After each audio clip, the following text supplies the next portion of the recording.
Hi everyone. This is an example of a V-shaped molecule. The standard example for a V-shape is water. We're going to get two different ways that we might end up with a V-shape. If there's two lone pairs and two bond locations, we're going to have a V-shape, which is by far the most common.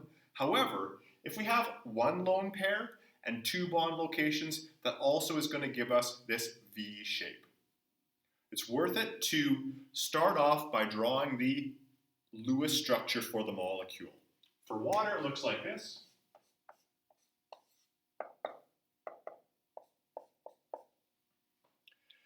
H with O in the middle. Oxygen, I need to darken those up so we can see them, has these two lone pairs. We need to find the central atom. Clearly here, oxygen is in the middle. I can see my two lone pairs, and the oxygen there has two single bonds, two bond locations. Two lone pairs, two bond locations, we have V shape. This, as it shows up right now, is not a V shape. Guess what? It's going to look like a V.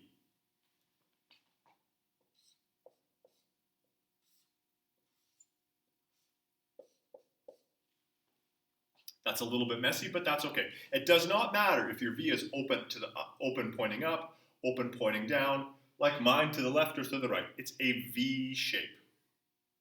Notice we have two regular bonds, two solid line bonds. We're not going to have a dotted line. We're not going to have that wedge-shaped bond when we're dealing with V shape.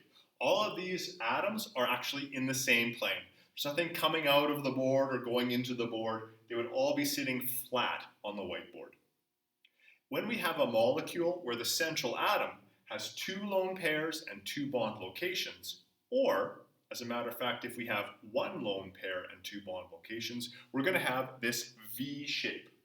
We're not going to encounter very often, if at all, the second style. However, we are going to see this one a lot. Two lone pairs, two bond locations, water, a V shape. And I hope that helps.